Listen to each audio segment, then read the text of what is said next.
Hello students, this is 12th standard chemistry, P block element 2. So in the last video we discussed the preparation of chlorine and the chemical properties of chlorine, and in this video we are going to discuss about the sulfuric acid, that is the formula is H2SO4. So the first part of the sulfuric acid when it dissolves into the water, it produces a 2H plus ion, that is why it is a dibasic acid. Sulfuric acid formula H2SO4, it is a king of chemicals. Yes, how it is prepared. So in the preparation of sulfuric acid we have the several methods. First one is a lead chamber process, other one is a casted process, another one is a contact process. So in this session we are going to discuss about preparation of contact process. From this, how we are getting the sulfuric acid.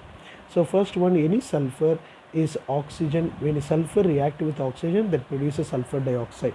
So we need a sulfur dioxide first. Not only these two method, this one preparation, any ore, for example Z10S and Fe2S, if it involved in the oxidation, or if it in reaction with O2, it is converted to iron oxide with the formation of sulfur dioxide. For example, if you take a Z10S plus O2 also, you will get a Z10O plus SO2. So we studied this equation in the metallurgical lesson. Okay, we produce a sulfur dioxide. When the sulfur dioxide, again when it reacts with oxygen in the presence of vanadium pentoxide and a platinized asbestos, this process is called contact process.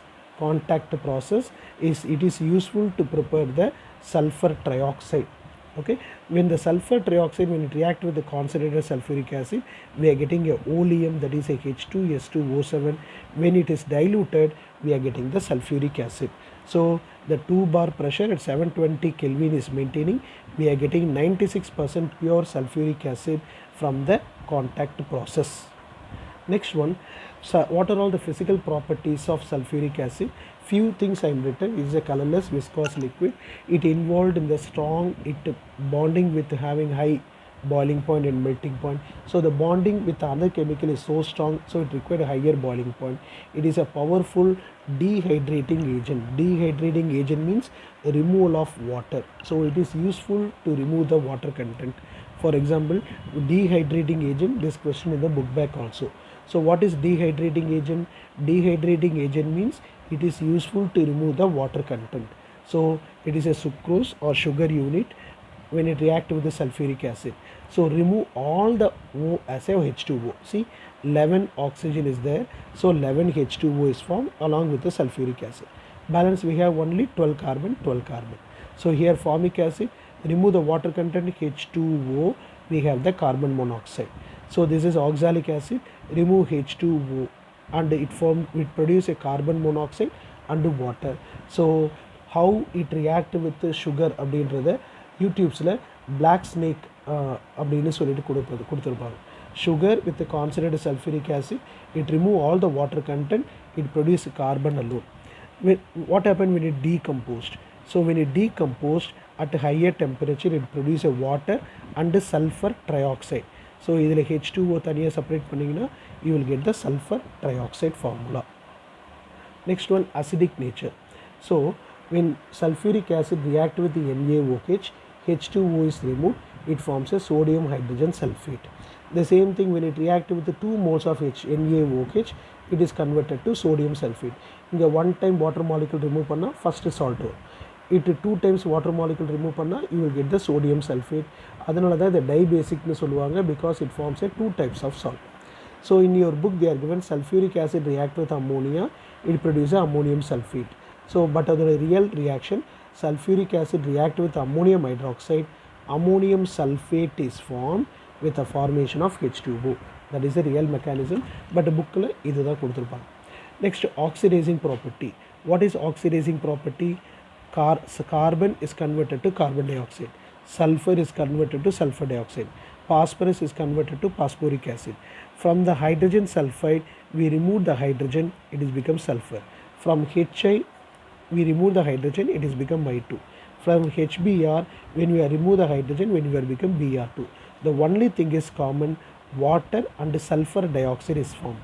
So oxidizing property, sulfuric acid it decomposed to water and sulfur dioxide, and a nascent oxygen is produced.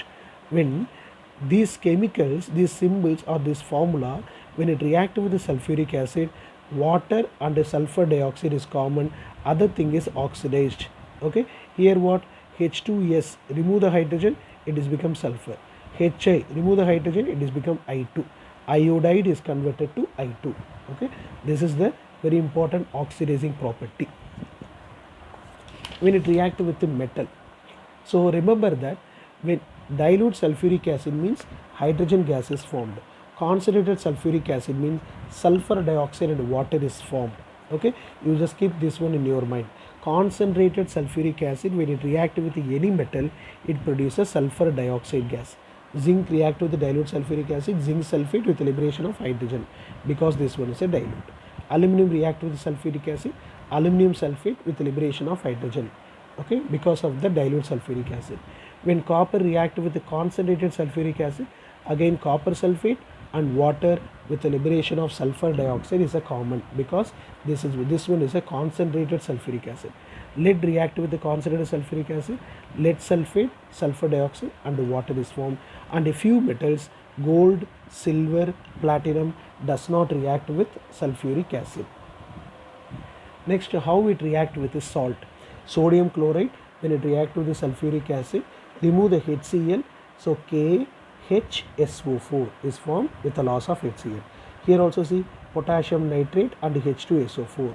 So here H from here, ingernu or H eduthukken. Here H, here NO3. So it forms HNO3 is formed. Balance KHSO4, potassium hydrogen sulfate and potassium nitric acid is formed. When it react with the carbonate, carbonate means definitely it produce a carbon dioxide, water. இதுதான் நம்ம brisk effervescence test அப்படின்னு லேப்ல பண்ணியிருப்போம். So sodium react with the sulfate, sodium sulfate is formed. So carbon dioxide, water is produced. When it react with the sodium bromide and sulfuric acid, so take one sodium here and H here and SO4, sodium hydrogen sulfate. From the sulfuric acid, sulfur dioxide and water is removed, Br learned Br2 is removed. So when it react with the organic compound, benzene react with the sulfuric acid, C6H5SO3H அப்படின்ற ஒரு product வரும். So இது organic கெமிஸ்ட்ரியில் நீங்கள் டெப்த்தாக படிப்பீங்க. See, this is the real structure for sulfuric acid. Here the hydrogen, H2O is removed. So the benzene is going to connect with a direct sulfur, sulfur O3H. They are given as a SO3H அப்படின்னு சொல்லுவாங்க. This is very important question in the sulfuric acid test for sulfate. Any sulfate, when it react with the barium chloride, it produces a white precipitate. So sulfuric acid also containing sulfate, when it react with the barium chloride, look at this, barium sulfate is formed with elimination of HCl. So white precipitate is formed. Same thing, lead acetate, when it react with sulfuric acid, lead acetate is formed with the liberation of acetic acid. This is the confirmation test for sulfate. This is very important question for your sulfuric acid preparation and chemical properties. Thank you.